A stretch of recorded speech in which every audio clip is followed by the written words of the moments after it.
ابص في كشف الناجحين مش موجوده. رحت عند كشف الساقطين مش موجوده، لا هنا ولا هنا.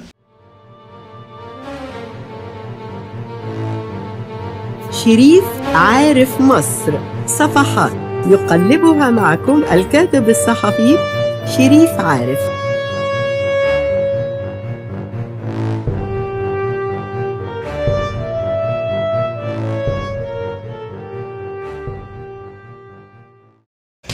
أحمد رمزي ده كان شخصية جميلة أوي، وأنا كنت بحبه أوي أوي، يعني كان صديقي. فجه في مرة قال لي: محمد أنت وشك حلو. قلت له: ربنا يخليك يا أستاذ. قال لي: هتروح تعرف نتيجة باكنهام في مشاكل مدرسة فرنساوي فرير أو حاجة كده ناحية العباسية، اعرف لي النتيجة بتاعتها وتعالى لي. حاضر يا أستاذ. كتب لي اسمها بالفرنساوي وبتاع، خدت الاسم ورحت ابص في كشف الناجحين مش موجوده.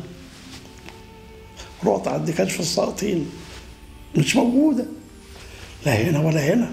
طب انا يا اخوانا يمكن لغتي ما بقتش عارف اقرا الفرنساوي، فجيت لحد من اللي موجودين كده شكله خواجه بس بيعرف عربي، ساعدني. النبي يشوف لي الاسم ده كده.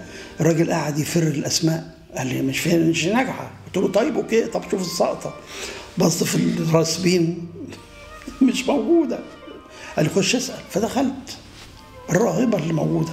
قالت لك ايه؟ قال: خير. قلت له: خير. قلت لها: بس دي مش موجود اسمها هنا ولا هنا. فتحت الدفتر بصت، قالت: لا دي مرفوده. قلت له: مرفوده؟ ده قايل لي انت وشك، تقول لي لاحمد رمزي ايه؟ ده قايل لي انت وشك حلو. طبعا هقول له ايه؟ يا نهار اسود، بس مرفوضه ازاي يعني؟ ليه رفضها؟ يعني ما دفعتش المصاريف مثلا؟ قال: لا ما بتجيش ما بتجيش. يا نهار اسود ومنيل. رحت له فدخلت عليه مبتسم عشان النتيجه حلوه هيسمعها. قال لي: ايه نجحت؟ قلت له: لا. قال لي: سقطت؟ قلت له: ولا سقطت. قال لي: امال ايه؟ قلت له: اترفض. تقطوعه طخ المرايه، عبده يشيل المرايه ويجري بيها. بس كان بقى في موقف بقى بينه وبين مدام عطيات والدتها، كلمها بقى بالانجليزي بقى: خد يا رب من اللي قلبك يحبه، يعني اداهم لها وبتاع. باكنهام ما شاء الله بعد كده بقت يعني ما شاء الله عليها. استاذ عشوب، لو توقفنا عند احمد رمزي، في ناس كتير بتصنف احمد رمزي كنجم، انما بيقولوا ما كانش بيعرف يمثل. لا، احمد رمزي كاريزما، ممثل، وممثل بطبيعته، مش بيمثل. في فرق بين ان انا ابقى ممثل صنايعي وبين ممثل بطبيعتي، زي احمد زكي. احمد زكي ما كانش ممثل، ده طلعه. انا شخصيا سميته رئيس جمهوريه التمثيل، لانه كان بيمثل بطبيعته، كان بيقول احاسيسه اللي جواه. احمد رمزي كان كده، احاسيسه اللي جواه بيمثل بيها. عشوب ساعات الناس كانت يعني ايه، انه اتحصر في دور الشاب الاهوج بتاع المقالب بتاع واول ما خرج بره الدور ده ما بقاش احمد رمزي. هو مالوش ذنب في ده برضه على فكره. يعني البني ادم الممثل الذي يؤدي دور معين، ده السيناريو اللي بيجيله، المخرج اللي بيختار هذه الشخصيه لهذا السيناريو، او المنتج يعني اللي تكسبه لعبه، يعني زي ما بيقول المنتج لا ان هو ناجح بس خلاص. الله.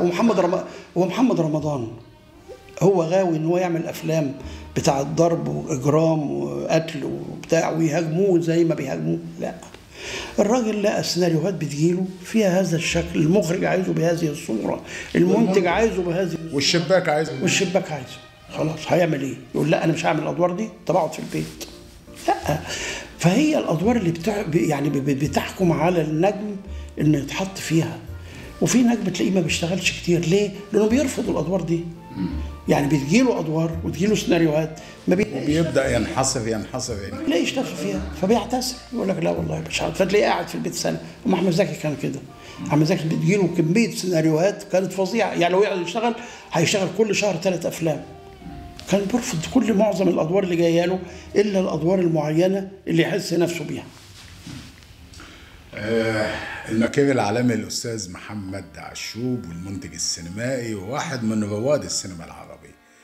اسمح لي أسألك في حتة يعني بعتقد إنها مهمة جدا، إن بيوصف دايما محمد عشوب إن هو مكير الحالات الصعبة. بما إننا بنتكلم يا أستاذ عشوب عن الحالات الصعبة، يعني في نماذج ووجوه أنت صنعتها في تاريخ السينما المصرية والعربية، نماذج صعبة جدا. يمكن ربما يعني أشهر لو بصينا مثلا لفيلم زي شهد الملكة مثلا، شخصية صلاح أبيل الأعور.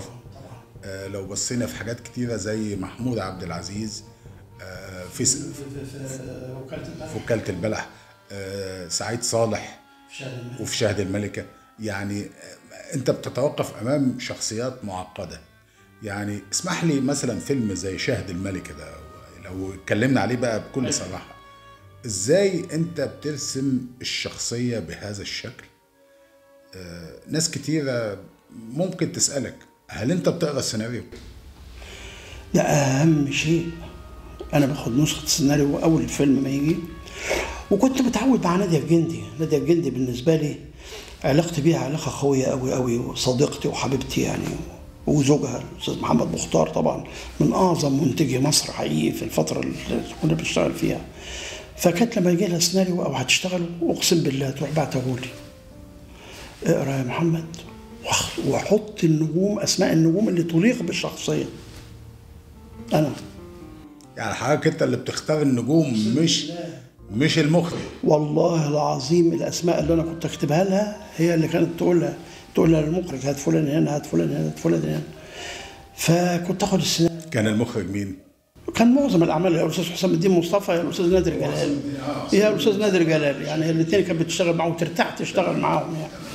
فكنت اقرا السيناريو، ابتدي اقرا الشخصيه، اتخيل الشخصيه دي مين، اتخيل الكاركتر ده ممكن يبقى مين، فاكتب اسمه واثنين وثلاثه، مرشح اول، مرشح ثاني، مرشح ثالث، مرشح اول.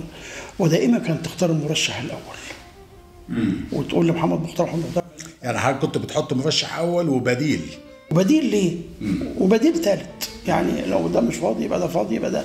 يعني عندك 3 أنماط، اختار منهم واحد لنفس الكاركتر او بنفس الشخصيه. ربما حد اعتذر، ربما اعتذر، حد رفض، حد كده يعني. فكنت اختار ده، وبعد كده اخد السيناريو بقى على الكمبيوتر، اجيب الممثل اللي اختير وابتدي على الجزء الثاني من الكمبيوتر ارسم الشخصيه اللي هتتعمل له. يعني في شهد الملكة لما اخترنا الأستاذ صلاح أبيل في شخصية الرجل الجبار اللي بيخوف الحارة كلها، بما فيها فريد شوقي، بما فيها نادية الجندي، بما فيها حسين فهمي، بما فيها مأمور القسم محي إسماعيل. طب الراجل اللي بيرعب الناس دي كلها في حجم صلاح أبيل هيخوف فريد شوقي، هيخوف حسين فهمي، هيخوف المأمور، هيرعب نادية الجندي. فلجأت لمقولة ولكل ذو عاهة جبار. طب ايه اللي انا لما ابص للشخص اللي قدامي ده احس برهبة، مش خوف، رهبة يعني اتاخد يعني اتاخد. طيب انا لازم اعمل حاجة مشوهة في وشه. فجيت فكرت في العين المفقوقة وندبة في وشه، وحطيت له باروكة صلعة خالص غير شعر، فبقى شكله شقي مرعب. شيء مفزع. طبعا انا قعدت، كنا بنعمل تيست في بيت نادية الجندي، فقعدت 2 ساعتين اشتغل وش المرحوم. يعني الوجه اللي احنا شفناه في شهد الملكة ده قعدت فيه 2 ساعتين بس؟ 2 ساعتين بس؟ كويس. ساعتين خلي بالك ان تحت ايدك بشر، يعني مش هيحتمل كل اللي انا بعمله في وشه. ما انت برضه بشر، ما انت برضه انت اللي بتشتغل يعني. مرهق جدا. فبعد ما حطيت كل ده، انا مش حاطط قدامه مرايه، فهو مش شايف انا بعمل ايه.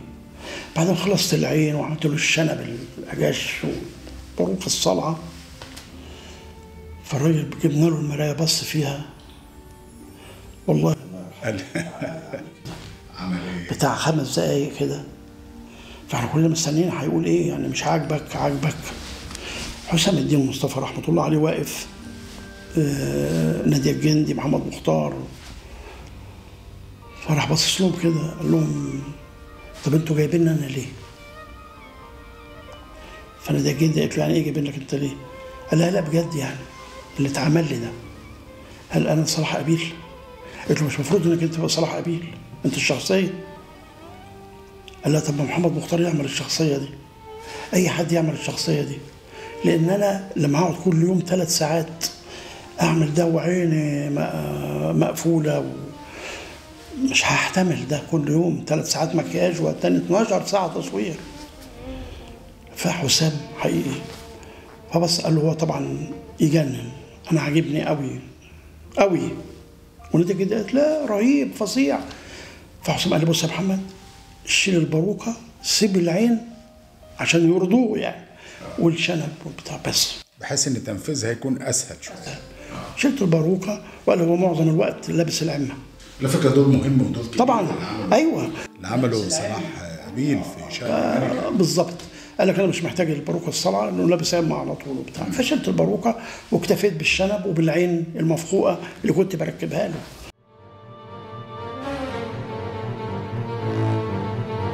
شريف عارف مصر، صفحات يقلبها معكم الكاتب الصحفي شريف عارف.